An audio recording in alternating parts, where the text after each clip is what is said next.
요즘 자꾸 생명에 대한 위협의 소식들만 자꾸 우리가 뉴스를 통해서 전해 듣고 있는데, 그런 세상 가운데 우리가 살고 있는 우리들 마음도 여전히 좀 불편한 게 사실입니다. 어느 나라에서는 죽임이 당하고 전쟁 때문에 또 재난 때문에 그렇게 어려움 속에 있는데, 여러분은 어떻습니까? 여러분의 감사가 그냥 나만 괜찮으면 돼라는 감사는 분명 아닐 겁니다. 그들의 아픔에도 하나님께서 은혜를 주셔서 감사의 고백이 이어지기를 우리 다 같이 마음을 모을 수 있는 우리들 모두가 되었으면 좋겠습니다. 오늘이 추수감사절인데, 감사의 반대말을 여러분은 어떤 단어라고 생각하십니까? 우리 주일학교 아이들, 감사의 반대말 뭘까요?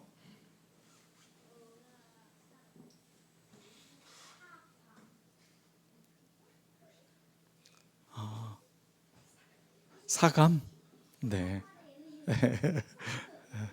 네. 여러분이 생각할 때 감사의 반대말.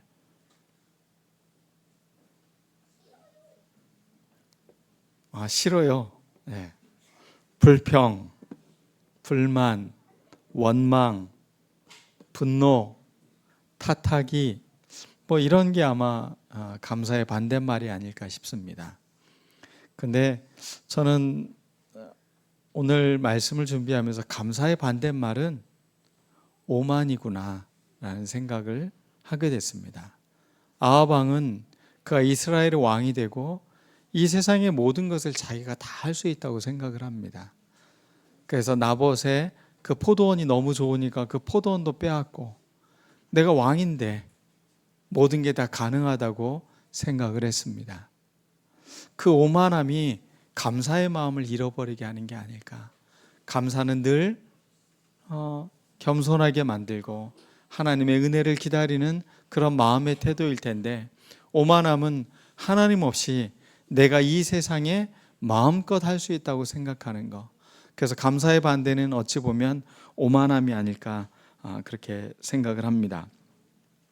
구약에는 추수감사절이 초막절이 있습니다. 초막절이라는 것은 광야에서 이스라엘 백성들이 출애굽을 하고 광야에 나와서 그들이 배회하고 방황했던 그 시간들을 기억하면서 하나님의 은혜를 기억하면서 그들이 장막절, 초막절을 보냈습니다. 초막이라는 게 뭐냐면 텐트입니다. 그러니까 텐트 안에서 생활을 하면서 그들이 하나님의 은혜를, 하나님이 우리를 이 죽음으로부터 생명의 땅으로 인도하신 것을 기억하는 게 바로 이 추수감사절의 이 구약의 유래라고 할 수가 있습니다. 여러분, 감사한다는 것은 과거를 기억하는 겁니다. 옛날 이야기는 다 집어치우고 지금만 잘 살면 돼가 아니라 그 과거의 흔적들을 기억하면서 하나님의 인도하심에 오늘 이 순간도 하나님의 은혜 가운데 우리가 넉넉히 살아갈 수 있겠구나, 그렇게 생각하면서 드리는 게 바로 감사인 것입니다. 어린이 여러분들에게 질문을 하나 하겠습니다. 자, 어린이 여러분, 여기를 보세요. 여러분들이 만약에 너무 배가 고파요. 하루를 굶었어요. 이틀을 굶었어요. 너무 배가 고픈데 만약에 4개의 짐승이 여러분에게 음식을 가져다 준다면 누구 것을 먹겠습니까? 1번 쥐, 2번 여우, 3번 고양이, 4번 까마귀, 5번 너구리. 누가 갖다 준 거 여러분들 먹겠어요? 너구리? 혹시 라면 갖다 줄까 봐? 다 너구리예요? 또 어떤 고양이? 오늘 엘리야 선지자는 누가 갖다 줬을까요? 까마귀가 이 엘리야에게 먹이를 갖다 줬어요.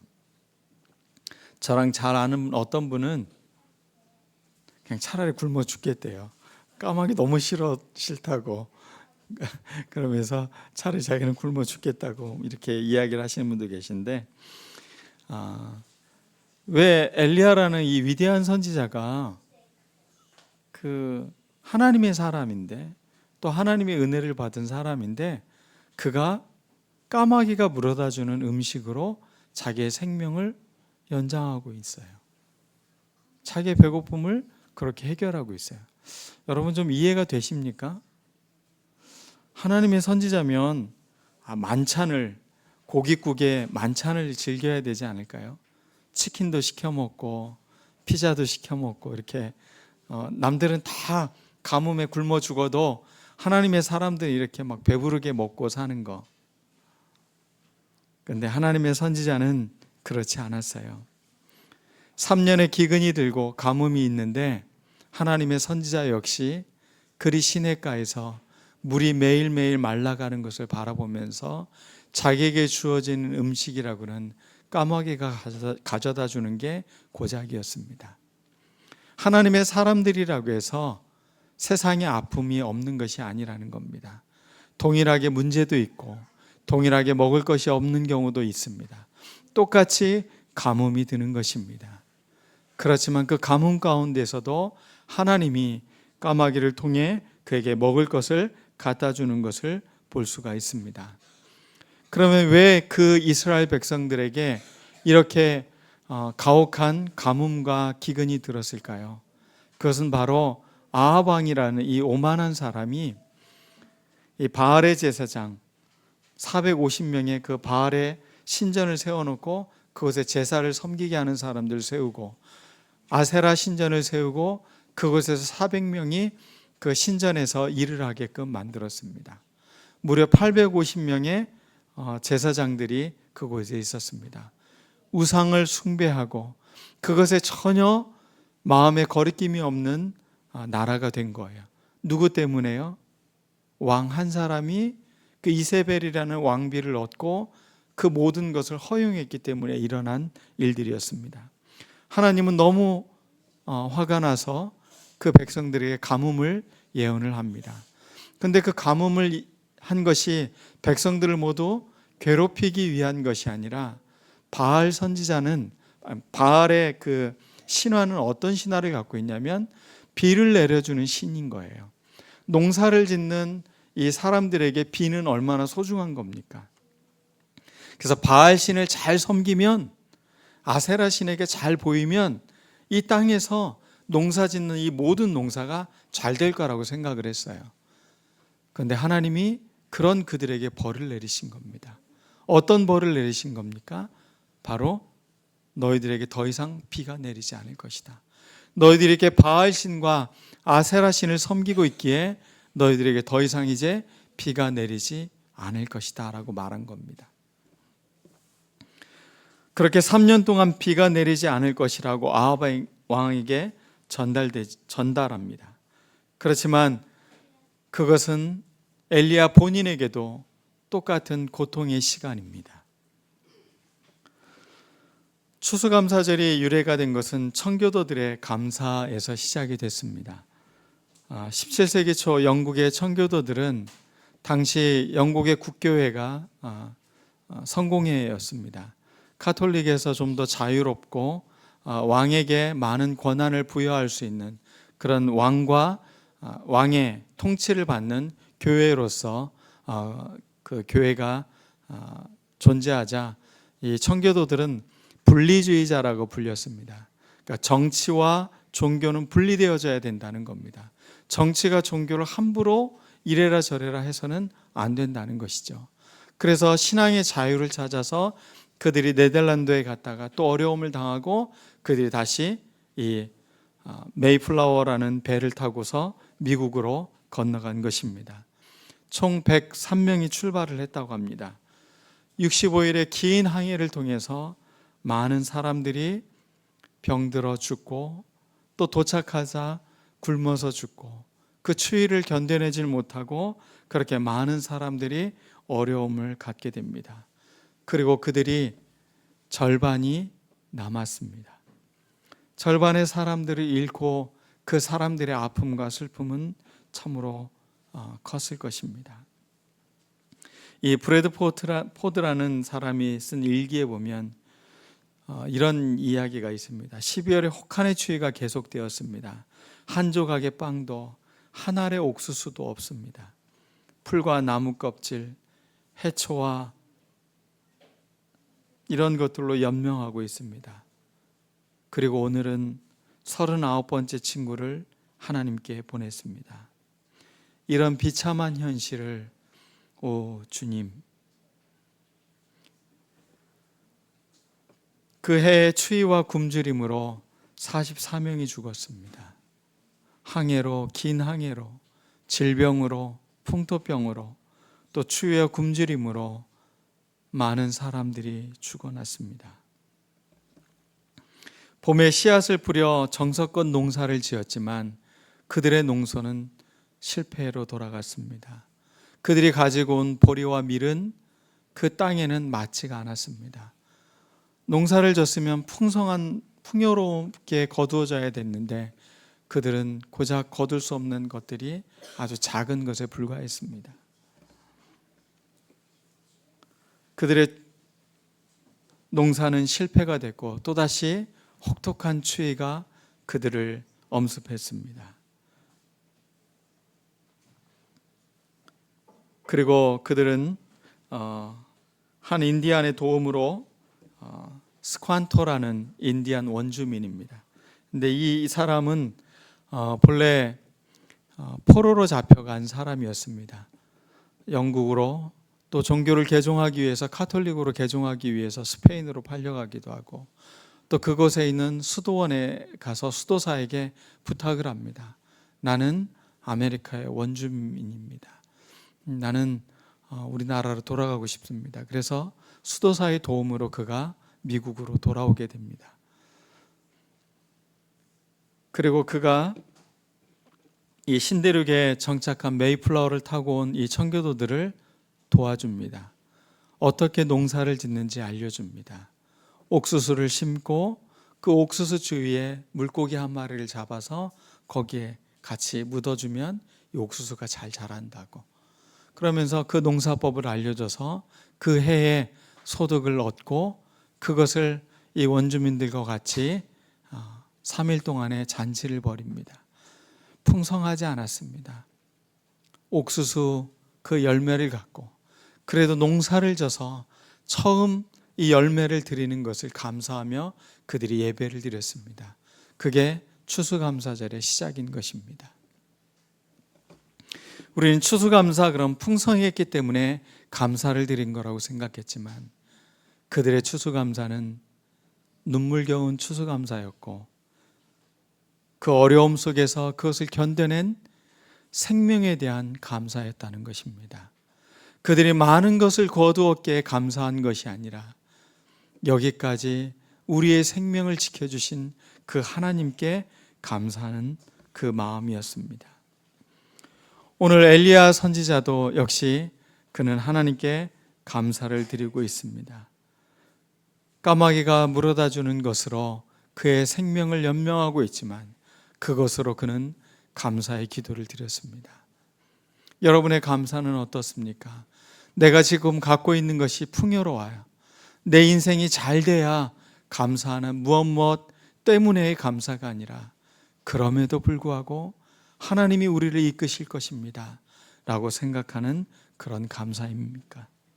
오늘 다시 한번 여러분들이 이 감사를 회복했으면 좋겠습니다. 자, 두 번째, 까마귀가 가져다 주는 이 음식이 이제 더 이상 주어지지 않습니다. 시냇물은 다 말라버립니다.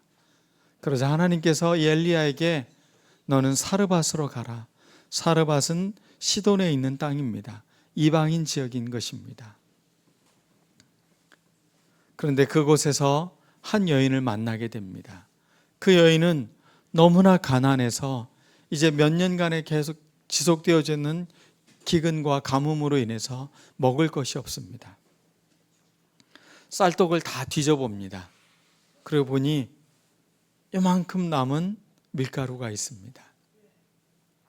그래서 나무를 주워다가 그 나무를 떼서 이 빵을 만들어서 하나뿐인 그 아들과 함께 이 마지막 빵을 먹고 이제 죽음을 기다려야겠다 생각하며 그 눈물겨운 시간을 보내고 있는 것입니다.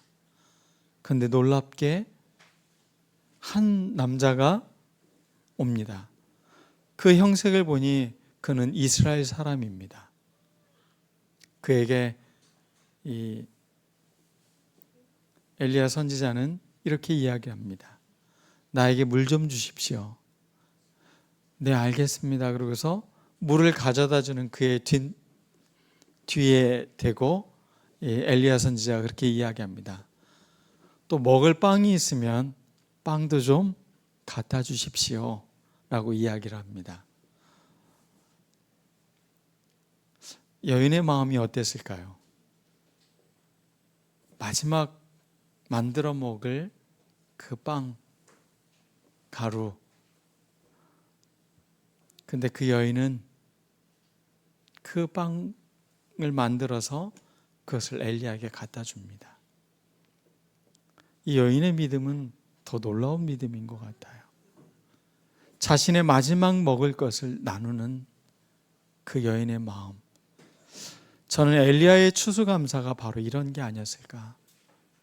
엘리야는 사실 굉장히 마음이 불편했을 것 같아요. 이 여인이 어떤 상황에 있는지 누구보다도 잘 알았을 것 같아요. 그 하나 남은 이 빵을 자신에게 달라고 말하는 그 절박함, 그것을 이야기하는 엘리야의 마음은 얼마나 불편했을까요? 그런데 놀랍게도 하나님은 그 여인에게, 사르밧에 있는 그 과부에게 그의 밀가루를 담은 곡식가루가 끊이지 않도록 해주십니다. 그리고 기름병에 기름이 사라지지 않도록 해주십니다. 3년 동안 그 가정의 생명을 그렇게 유지시켜 줍니다. 내 남은 마지막 것을 선지자에게 양보했던 그 여인에게 놀라운 일이 일어난 것입니다. 그리고 얼마 있다가 그의 남은 아들, 한 명의 아들이 죽습니다. 이 여인은 너무나 절망스러웠습니다. 가장 소중했던 것을 엘리야에게 드렸고 가장 소중했던 아들마저도 죽게 되는 경험을 하게 됩니다. 그리고 눈물을 흘리며 선지자에게 이 아이를 데리고 갑니다. 엘리야 선지자는 그 아이를 자기가 있는 다락방으로 데리고 갑니다. 이 근동사회에서 바닥은 짐승들과 함께 있는 곳이고 다락방은 좋은 곳입니다. 침실입니다. 그럼 이 여인은 자기의 좋은 공간을 누구에게 준 거예요? 엘리야에게 준 거예요. 하나님의 선지자가 참 뻔뻔한 것 같지만 그렇지 않습니다. 엘리야는 이 여인의 아들을 데리고 가서 그 죽은 시체로 된 그 아이 위에 기도를 합니다. 하나님께 간절한 기도를 합니다. 그리고 그 아이는 살아납니다. 아마 사르밧의 시돈 땅에 있던 그 사르밧 여인은 엘리야를 만나지 않았다면, 그렇게 무례한 부탁을 하는 사람을 만나지 않았다면 마지막 만찬을 먹고 그녀는 죽었을 것입니다. 그러나 엘리야를 통해 그 여인에게는 놀라운 은혜가 임한 것입니다. 우리의 추수감사는 어떤 추수감사가 되어야 되는 것입니까? 청교도들을 도왔던 스콴토는, 그 스콴토라는 인디언은 어찌 보면 영국인 하면 치가 떨리도록 분노할 수 있는 대상이었을 겁니다. 그런데 그는 그러지 않았습니다. 청교도들에게 어떻게 먹을 것을, 또 농사 짓는 방법을 어떻게 해야 되는지 알려주었습니다. 함께 살아가게 만들었습니다. 처음 추수감사는 바로 그렇게 시작이 되고 있는 것입니다.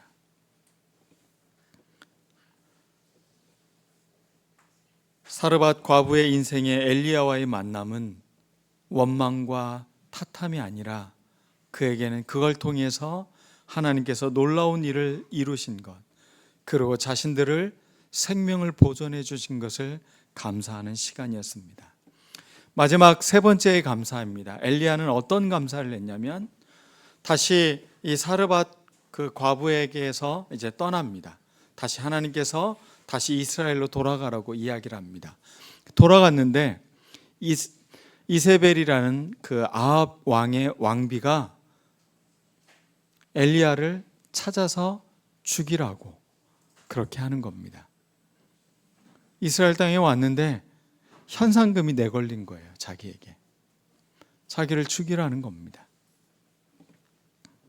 그때 로뎀나무, 광야로 피신해서 로뎀나무 아래에서 엘리야가 기도를 합니다. 어떤 기도를 하냐면 이런 기도를 합니다.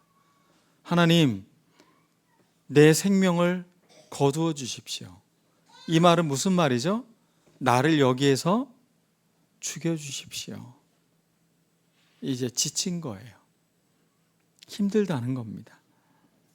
이제 나만 남았습니다. 나만 남았습니다. 나를 죽여 주십시오. 그때 열왕기상 19장 18절에 하나님께서 그런 엘리야에게 주시는 음성입니다. 그러나 내가 이스라엘 가운데 7,000명을 남기리니 다 바알에게 무릎을 꿇지 아니하고 다 바알에게 입맞추지 아니한 자니라. 영적인 추수는 어떻게 오는 것이냐면 혹독한 겨울의 시간을 보내고 지진같이 우리 전체를 흔들어 놓는 사건들이 일어나고 거센 바람이 몰아치고 모든 것을 다 불태울 것 같은 불 속에서도 하나님이 계시지 않고 세미한 음성 가운데 우리에게 들려주고 있다는 것입니다. 그 세미한 음성 가운데 하나님이 말씀해 주신 것은 바로 이것입니다. 7,000명의 사람들이 남겨져 있다. 너 혼자가 아니다라는 것입니다. 7,000명의 믿음의 동지들이 있다는 것, 지금 내 눈에 보이지 않는다고 해서 사람들이 없는 게 아니라는 것입니다. 너만 남은 것이 아니라고 알려주는 것입니다. 사역의 진정한 추수는 무엇입니까? 믿음의 진정한 추수감사는 나 혼자만이 아니라는 겁니다. 7,000명의 바알에게 무릎을 꿇지 않는 믿음의 동역자들이 우리 주변에 있다는 것입니다. 추수감사를 보내면서 우리에게 이 믿음이 깨달아졌으면 좋겠습니다. 나의 믿음을 함께하고 있는 믿음의 사람들이 여전히 함께하고 있다는 것, 그리고 우리 아이들을 통해 이 믿음이 계속 계승되어 나가고 하나님의 통치가 계속되어 간다는 것, 지금 나를 죽이려고 나를 위협하고 나에게 어려움이 닥치는 것들을 바라보며 절망하지 않고 하나님께서 7,000명의 믿음의 사람들과 함께 이 길을 걸어가게 하는 이 믿음의 추수감사가 오늘 우리 모두에게 똑같은 감사절이 되었으면 좋겠습니다. 말씀을 마치겠습니다. 인생에 불어닥치는 여러 가지 일들이 있습니다. 가뭄도, 또 때로는 뻔뻔하게 마지막 식사를 빼앗아 먹어야만 하는 그런 일들이 생기기도 하고, 나만 남은 것 같아서 죽음을 구하는 기도의 순간에서도 하나님은 여전히 그 믿음의 생명들을 계속 계승하고 있다는 것입니다. 여러분의 믿음의 생명력은 어떻습니까? 메말라가고 있습니까? 죽어가고 있습니까? 나만 남았다고 생각을 합니까? 그렇지 않다고 오늘 말씀은 우리에게 알려주고 있는 것입니다. 우리 믿음의 동역자들을 한번 바라봤으면 좋겠습니다. 그리고 우리 아이들을 통해 이 믿음은 계속 계승될 거라는 것입니다. 우리의 추수감사, 그래서 어렵고 힘들지만 풍성한 추수감사입니다. 하나님을 의지하고 하나님을 따르는 감사이기 때문에 그렇습니다. 여러분의 추수감사가 이 엘리야의 추수감사처럼 7,000명의 믿음의 사람들이 남겨지는 것을 바라볼 수 있는 우리들 모두가 되기를 간절히 축원합니다. 오늘 말씀을 기억하면서 기도하겠습니다.